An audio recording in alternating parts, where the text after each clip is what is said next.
importante ninyong malaman ng sinabi ni Attorney Kaufman ngayong araw, May 24, 2025, na kung saan sinasabi niya na sa ngayon ay maayos naman ang sitwasyon o kalagayan ni Pangulong Duterte. So, ang tanong natin, hanggang kailan natin titiisin ng ating Pangulo for almost what? More than 2 months. March, April, yeah. Like 70 plus something days. More than 2 months na nilang illegal na kinidnap ang Pangulong Duterte. At ito ang nangidnap, paulit-ulitin natin, ay ang gobyerno ni Marcos Jr. at ang kanyang mga kasabwat. Alright?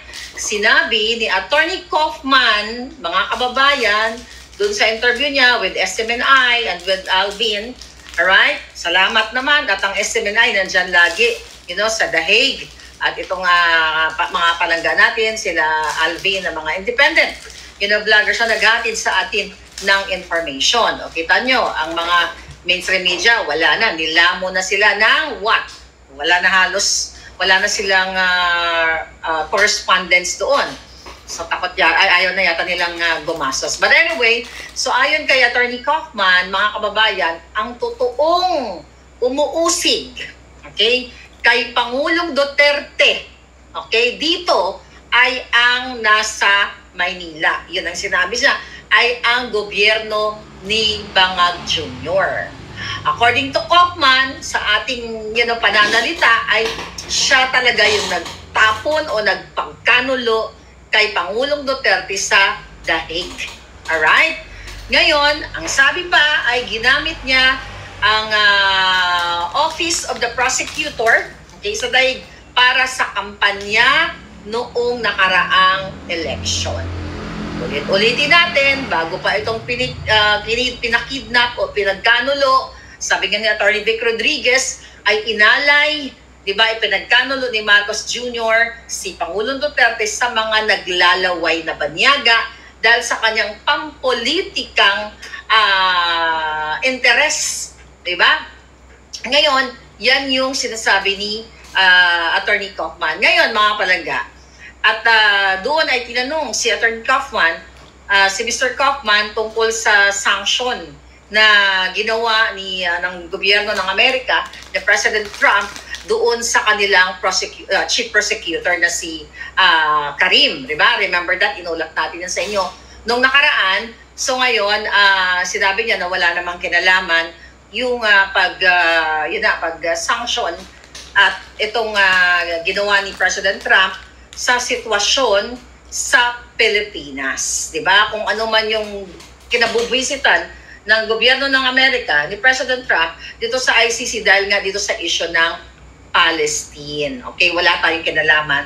Well, ang may kinalaman, hindi para sa akin, nakikita ninyo na ang may kinalaman talaga para ipagkanulo etong si Pangulo Duterte ay ang bangag-bangag na gobyerno. So kasi syempre, tinanong nila doon kung ano yung magiging impact nitong ginawa ni President Trump sa pag-sanction nga dito kaya sa chief prosecutor. So pinapaliwanag ni Kaufman na walang walang kinalaman. So ngayon, mga kababayan, sinasabi talagang paulit-ulit not only Kaufman ng ating mga magagaling na abogado na talagang ang Pangulong Duterte ay talagang siya ay inalay.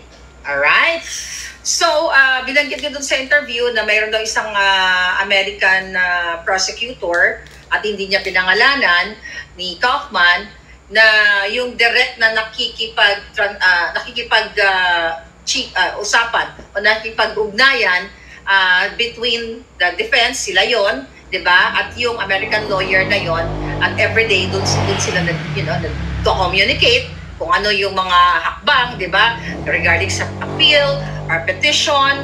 Ngayon, mga kababayan, maliwanag pa sa sikat ng araw na talagang ang eksena dito sa ICC, okay? Ito ay what? Ito ay talagang pinakidnap ang Pangulo Duterte. So natanong doon kung ano daw yung parang update or yung pag-take ng oath ni Pangulo Duterte as mayor ng Davao. So syempre, ang sinasabi niya doon, parang hindi niya nasakop yon. It's about, yung mga lawyers ni Pangulong Duterte sa Pilipinas. Ngayon, mga kapalangga, talagang binigyan, in-emphasize niya Kaufman doon na talagang yung mga kondisyon para mapauwi na nga ang Pangulong Duterte mula sa ICC. At dapat talagang magkaroon talaga ng, ng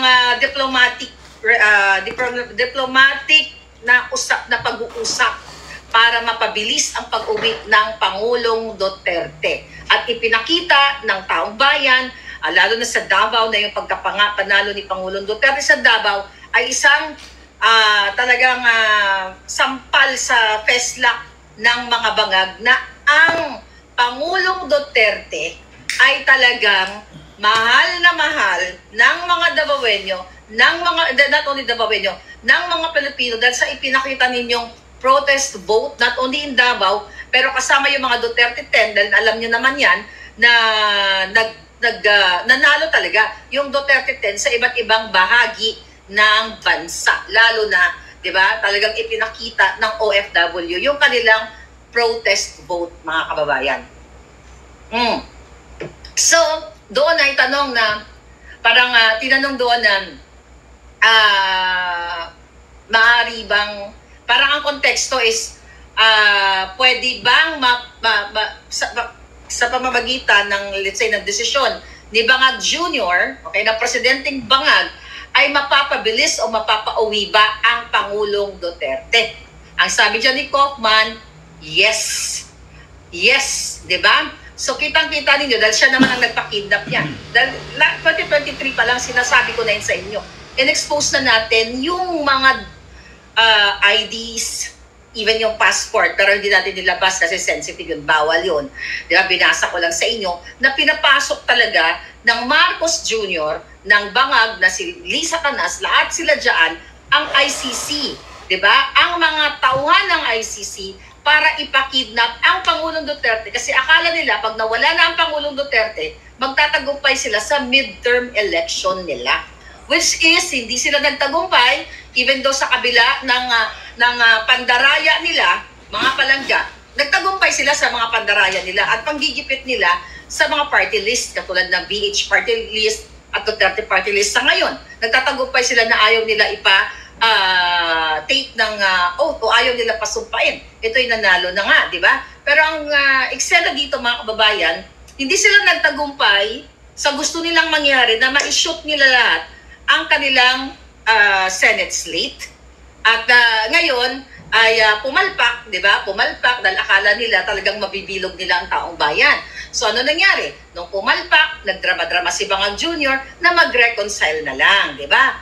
So ngayon, hindi din umepekto yung reconciliation. Anong nangyari? Di ba? Anong nangyari nung hindi umepekto yung reconciliation, chuchu na yan, na magpapanggap siya ng bait-baitan?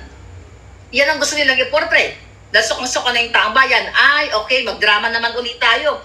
Kunyari, courtesy resignation sa mga cabinet post, sa mga cabinet secretaries, sa iba pang mga departamento, para kunyari, linisin natin. Dapat clean, reforma ng kalinisan. Mga kababayan, for 3 years. Yeah, magti 3 years na. Ulit-ulitin natin kung gustong linisin ni Bangag. Hindi niya na inantay ang 3 taon para linisin ang sinasabi niyang gobyerno niya. Dahil sabi ko nga, in the first place, hindi po malinis ang mga Marcos, ang mga Araneta, ang mga Romualdez na nagpapahirap sa inyo every single day. Yan ang katotohanan. Kaya ang damage control sa lahat ng mga kajotahan nila na nabuking na nga natin, na talagang yung impeachment kay Inday Sara ay talagang ito ay binayaran, okay? Binayaran sa pamamagitan ng pera ng bayan ang mga buwaka ng Ginimes na mga House Representative members. Ito ay teatro. Palabas lamang, drama-rama na kunyari lilinisin ang administrasyon. Sabi ko nga, hindi po malilinis yan dahil unang-una pa lang marumi na ang mga hinayupak na ito. Kaya lang sila nag-eksena ngayon para nga ilihis kayo dahil sobra na, overwhelming na ang bumabatikos sa kanila.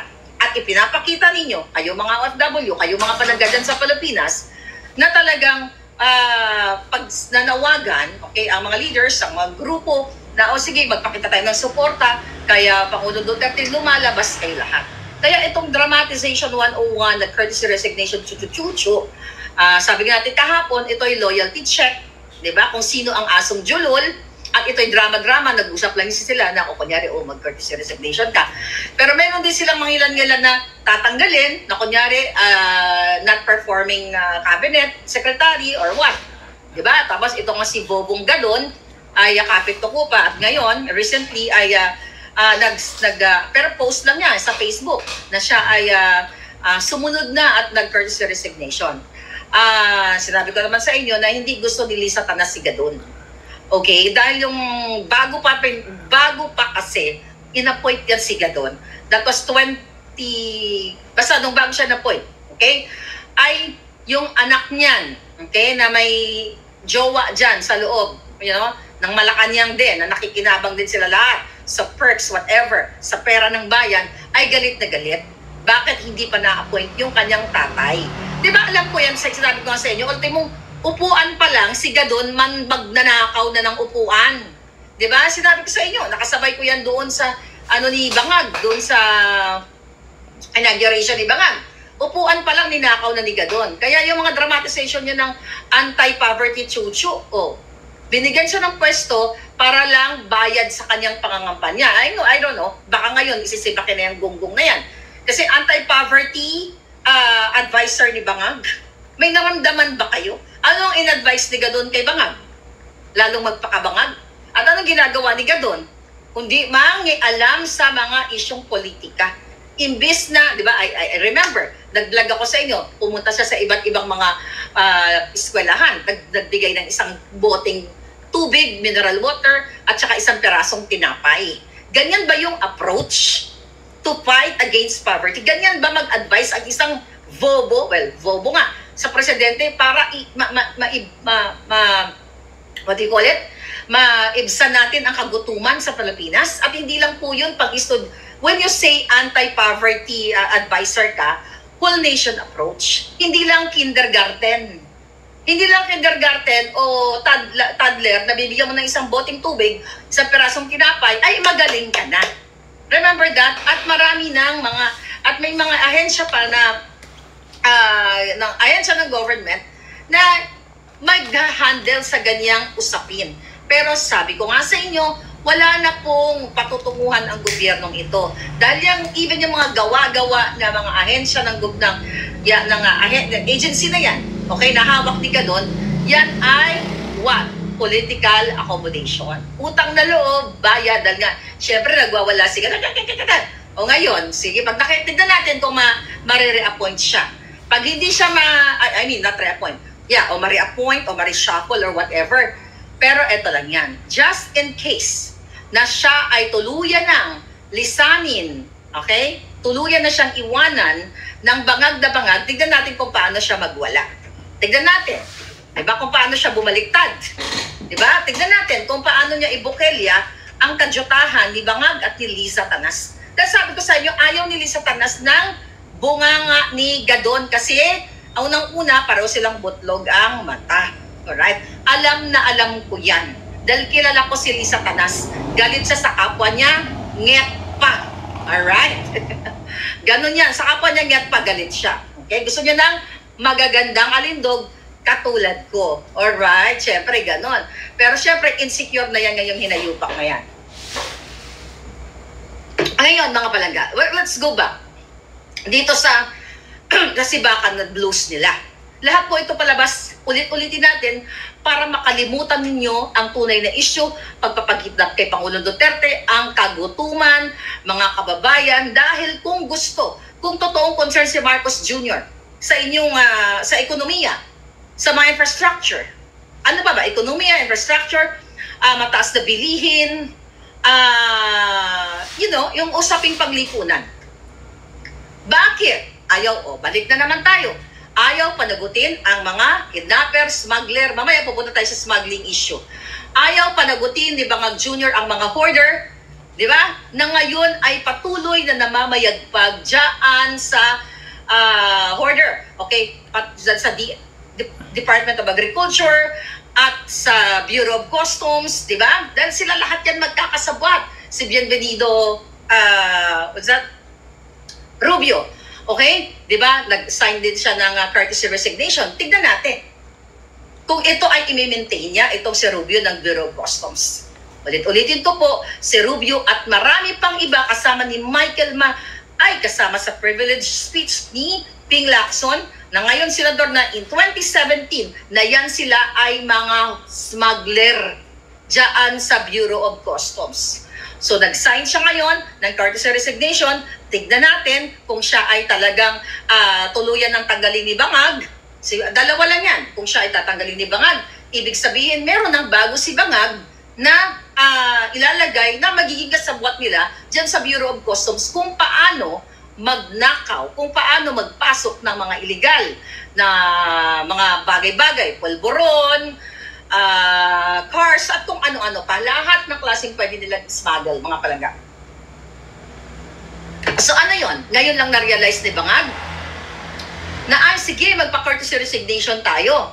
Kasi kailangan natin gumanda ang ekonomiya, tsa-tsa-tsa-tsa. Ngayon lang siya, ano yon? Talaga yung utak niya mabagal.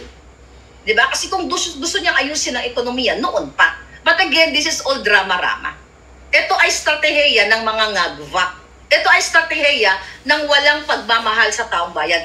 Ito ay drama-drama para i-cover up, para i-divert ang inyong isipan, okay, sa mga issue niya. Number one, yung pagiging addictus niya, pulboronic niya, na authenticated, di ba? Di ba? Hinahamon ko yan. Hanggang ngayon, wala namang kasong i-file dito sa California laban dyan. Kasi takot nga silang dalawa ni Lisa Tanas, pati kidnapping ni Lisa Tanas. Kung ako po ay nagsisinungaling dito, na inaakusahan ko ang dalawang mag-asawang mga bangag, kidnapper at saka addictus benedictus, pinaka-powerful sila dyan sa Pilipinas.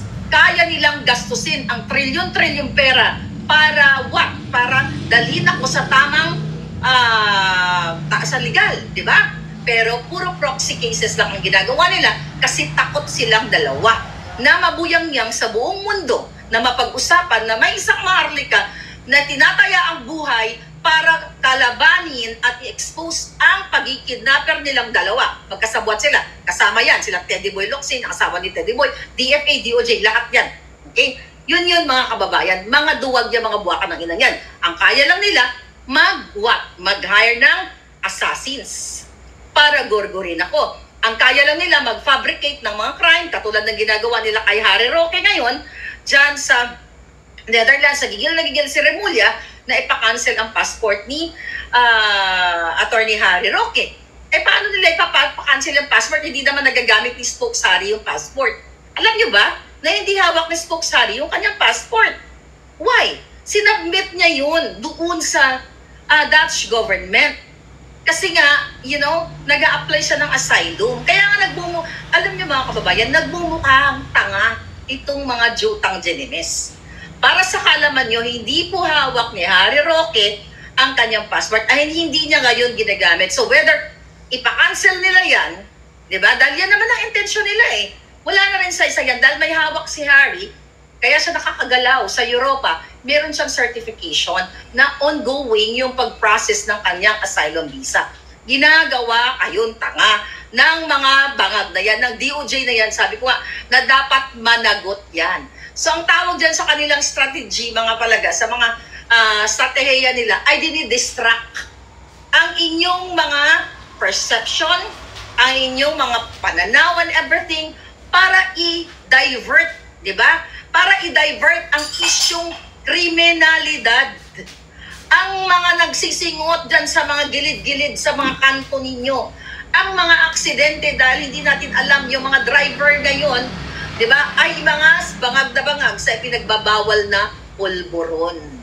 Di ba, dinadivert yung pagnanakaw nila, yung vice scam, na yan ay pinaila ng kaso ni Attorney Vic Rodriguez, Attorney Ungab, samang Pangulong Duterte dyan, sa isyo na yan, na talagang chinorva nila, okay? Chinorva nila ang pera ninyo. Diversion ito. Diversion sa sitwasyon ninyo ngayon, sa nangyayari na hindi naman natataas ang sweldo ninyo, pero tumataas ang mga bilihin, tumataas ang mga services, tubig, kuryente, o kung ano-ano pang mga services na yan. Diversion yan. Diversion yan dahil ngayong June, di ba, in-expose ko sa inyo, si Bangag ay iikot na naman sa buong mundo. Kasi kayo di ba? Pero i-echo nyo yan. Pinakita ko na sa inyo yung dokumento. Iikot siya sa buong mundo na kunwari makikipagsalamuha sa mga OFW kasi ngayon pa lang ginagago na kayo. Sabi ko nga, para daw i-abot ang kanilang mga sarili sa OFW para i-improve, okay, yung kanilang serbisyo, chuchu-chuchu. Ulit-ulitin natin. Kung gustong i-improve ang serbisyo para sa mga OFW, dapat sa bawat bawat embahada o consular office, mayroong welfare desk para sa OFW. Hindi yung gagastos pa ng milyon-milyon o baka bilyon o kasama na yung pagbitbit nila ng pera ng bayan kung saan man nila i-transport ang pera ninyong ninakaw ng mga hinayupak na bangag na yon. Di ba? So, hindi niya na kailangang umikot pa sa mundo para ilapit ang serbisyo para sa inyo. It's all BS. Ito po ay baka way lang ni Bangag, baka gusto na naman niya umattend ng Singhutan Blues o what you call it, party-party, 'di ba? Banda-banda kasi doon doon masaya si Bangag. Bibigyan na niya ni Lisa ng ng pulboronic ni Lisa Tanas. Masaya na yan si Bangag. Dahil hindi naman si Bangag ang papatakbo Sunod-sunuran lang yan, tau-tauhan lang yan. Para lang siyang, sabi ko nga sa inyo, tando-tando na kunyari presidente diyan, pero ang totoo hindi. Kasi gusto nila, ngayon pa lang, yung plano nila, mga kababayan, dahil kitang-kita doon sa protest vote, okay, na talagang kayo ay naniniwala na si Bangag Jr. ay Bangag. Diba? Siyempre, kung ang majority ng tao ay hindi naniniwala na si Bangag ay Bangag, dapat nakita natin sa eleksyon. Pero hindi natin nakita sa eleksyon. Ang nakita natin, yung pagmamahal ng OFW at ng Luzon, ng Visayas at Mindanao. Well, kasama na yung Luzon. Kasi alam na natin, may dayaan talaga nung 2020, itong nakaraang eleksyon. Dahil andyan si Atty. Respicio, andyan si Atty. Glenchong, andyan yung mga generals natin, General Rio, at marami pang iba na nakikipaglaban. Atty. Torion. Ang dami nating mga magagaling, magigiting, mga brilliant lawyers na ito ay, inilalaban itong nakaraang dayaan sa eleksyon na ito. Kaya sabi ko nga sa inyo, kitang-kita ang protest vote. Kitang-kita na Duterte pa rin. Right? So, ngayon, itong si Bangag, kaya dahil hindi effective yung mga drama-rama, mag-reconcile na lang, chuchu-chuchu. So, panibago yan. Everyday yan, maggagawa na naman ng mga eksenang yan. Narinig ninyo, ulit-ulitin natin, ang 10 billion na ginastos doon sa kanilang alyansang malansang campaign, pero nakalimutan niya yung mga elderly, nakalimutan niya yung mga kabataan, mga bata, nakalimutan niya yung buong Pilipino na alagaan, na wag punduhan ang PhilHealth. Diba? Pero punduhan ng eleksyon, bayaran ang mga House Representative members para idiin si Inday Sara. So wala po ito pong sibakan blues na ito ay isa lamang katarantaduhan ng mga Bangag. Kaya huwag kayong magpa-budol muli. Okay? Ngayon lang. Okay? Mga kababayan, sorry about that. Okay. So ngayon, mga palangga, ito nga yung mga eksena. Okay? Kinulam yata ako ni Satanas. Ngayon, mga palangga, so yan ang dramatization nila ngayon. Kasi sinasabi nila para i-check yung performance nitong mga cabinet secretaries nila, kaya may ganito ganyan, courtesy resignation, chuchu-chuchu. Meron kapangyarihan si Bangag. Natanggalin lahat tanggalin lahat o tanggalin yung ayaw niya. Pero bakit may ganito siyang drama? To divert your attention. Sabi ka natin, to divert your attention. Anytime, pag doon na sinabi ni Bangag, o tanggalin mo yan si Bobong Gadon. Diba? Hindi niya magawa yan. Kasi loyal sa kanya yan. So magbabacklash ngayon, di ba? Baka siga doon, ibumula ang bibig. Right? Pwede niyang tanggalin si Loizaga, Yulo, na Department of Energy.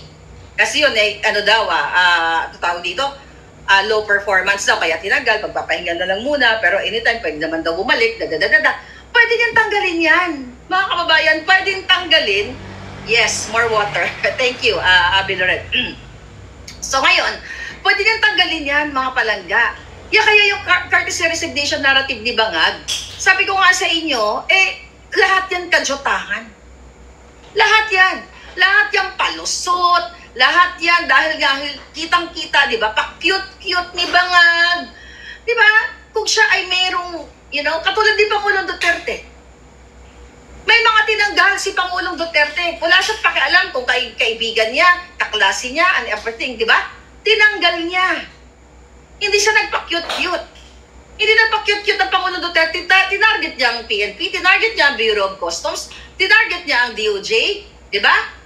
Harap-harapan. Pero si Bangag Jr., pa-cute-cute na kunyari, paano natin, pa-courtesy resignation natin dyan, meron siyang power, ginagago kayo. Diba? Ginagago kayo. Kasi umuiwas siya na batuhin siya nitong mga pinagtatanggal niya. Diba? Para kunyari, palalabasin niya, sila naman ang kusang umalis eh. Diba? O nag-courtesy resignation naman sila, voluntary, juju. So yan. Ulit-ulitin natin para what? Para kalimutan ninyo ang issue sa Pilipinas na wala namang ginawa si Bangag, kundi ang mamulitika. Balikan natin si Acuzar. I think yung Acuzar ni-reshuffle. Ilagay daw doon as advisor sa Pasig River Chucho. Diba? Ano yung Acuzar na yan? Conflict of interest, ang kanyang posisyon, dalang negosyo niya ay about housing, ang pangako sa inyo na 1 million houses every year. Nakalimutan nyo na naman. Kailan talagang dapat sa inyo may nagpapaalala. Diba? Ginagago kayo. Mayroon ba 1 million houses? Kita nyo, headline yan, Bangag Jr. nangako na magkaroon ng 1 million houses every year. Headline, tapos pupuri ang mga pulawan, galing-galing, chucho-chucho. Pero walang gawa. Puro kasinungalingan. It's the same thing ng 20 pesos per kilo na bigas. It's the same thing na sinabi ni Bangag sa akin during interview na magkakaroon siya ng mga regional hospitals like heart centers. Remember that? Lung center. Ang sabi, Marlica, pag ako ay palarin, chuchu-chuchu, maganda yung malagawa tayo ng mga regional hospitals. Let's say sa Visayas, at hindi na kailangan pang magbiyaya ang ating mga kababayan papuntang Maynila para pumunta sa heart centers and lung center. Nasaan na? Nakalimot na kasi kayo eh. Diba? Nasaan na yung mga kaputahan ni Bangag? Kasi kung seryoso yan sa economic progresibong bukas, di ba yan ang sinasabi niya, dapat matagal niya lang nilinis etong gabinete niya at inuna niya na sana si Bersamin na ngayon, nagdadadakdak ngayon, mga kababayan, si Bersamin at bakit ka mo nagdadadakdak dyan? Okay? Tinitira niya, although nagbanggit kasi si Atty. Vic Rodriguez na kahit magpalit-palit pa ng mga cabinet secretaries, ang problema ay si Bangag Jr. mismo. O, di ba? Ano ang sabi ni dyan? Ano ang sabi ni... tingnan natin to ha. Parinig ko lang to sa inyo. I think, here we go. Okay? Ito ang sabi niya. Kahit magpalit-palit ka pa ng sekretaryo mo, ng mga kalihim ng iba't ibang departamento, ang problema, ikaw mismo. Alam mo si Vic Rodriguez, daldal yan. Do you listen to him? Why was he taken out of the office? Wala pa siyang 3 buwan. Gusto niya makipag-away. Kaya mo, kantsaw lang siya eh. Kantsaw ng kantsaw. That's when you see, in the middle of night, a dog barking at the fence. Wala naman itong kwenta. Alam mo, dala si Atty. Vic, nag-iingay lang daw, gano'n. Yan po ay kasinungalingan. Okay? Dahil yung mga statement ni Bersamin, pasalamat na nga lang tayo, si Vic Rodriguez ay nilisan yung mga demonyo niyang dating kasama. Naalala niyo ba yung Sugar Order number 4? Diba?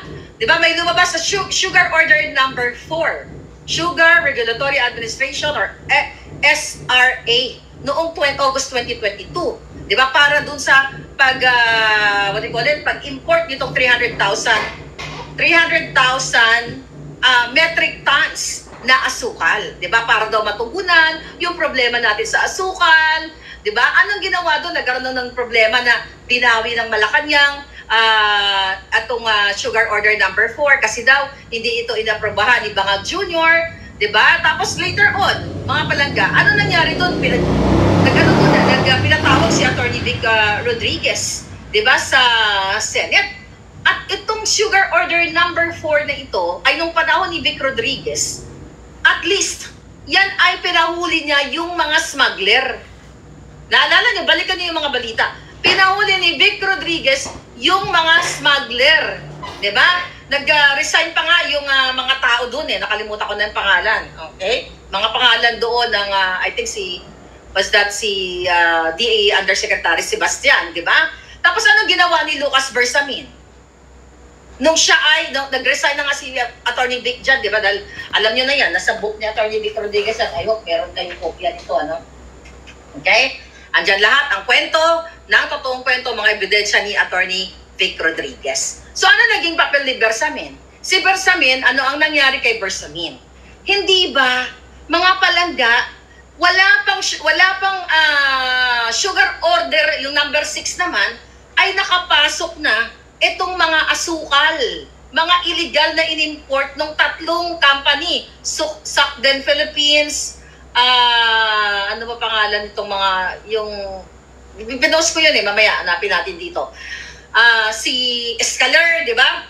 So, nakapasok na yung mga asukal, bago pa man, di ba? Bago pa man pinirmahan yung sugar order number 6 na yon sa panahon ni Bersamin, ay nakapasok na yung mga asukal. Kaya sabi nga ni Ontiveros dyan, tingnan mo si Ontiveros, ito ay state-sponsored. Ito ay smuggling. At ito, mga kababayan, ay pinapayagan ni Bangag Jr. Dahil ito ay what? Ito ang business ni Bangag Jr. Ang smuggling. So ngayon binabatikos ni Bersamin, si Atty. Vic Rodriguez, palibasa, bawat galaw ni Bersamin, mga kababayan, ay utos ni Lisa Tanas. Naalala niyo yon?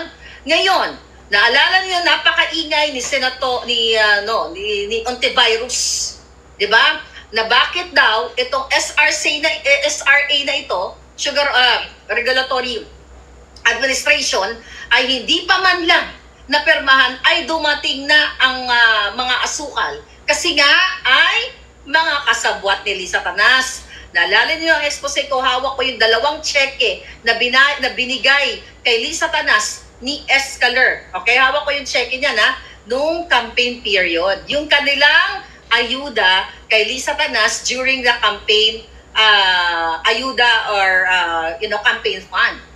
I forgot, i-google nyo nga kung nakasama sa report nitong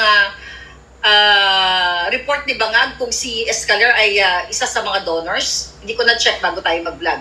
So ganun pa man, mga kababayan, itong si Bersamin, talagang ganyan, talagang kakalabanin niya or magsasalita siya ng masama against kay Atty. Vic kasi nakikinabang yung hinayupak na masyondang yan. Diba? Nakikinabang siya sa state-sponsored smuggling business ni Lisa Tanas at ni Bangag Jr. Malinaw po yan.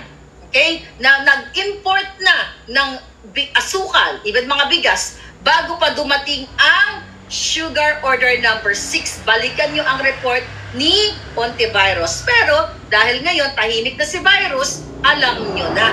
Dahil ang kamag-anak ni Virus, si Jingay, at yung asawa, basta ay appointed na rin ni Bangag. So yan ang tungkol sa sugar order, issue na yan, na pinayagan nila, mga kababayan, pinayagan ni Bersamin, ni Bangag Jr. na maipasok ang smuggled goods bago pa man ang mga dokumento. Imagine niyo, di ba? Dumating na bago pa yung official documentation.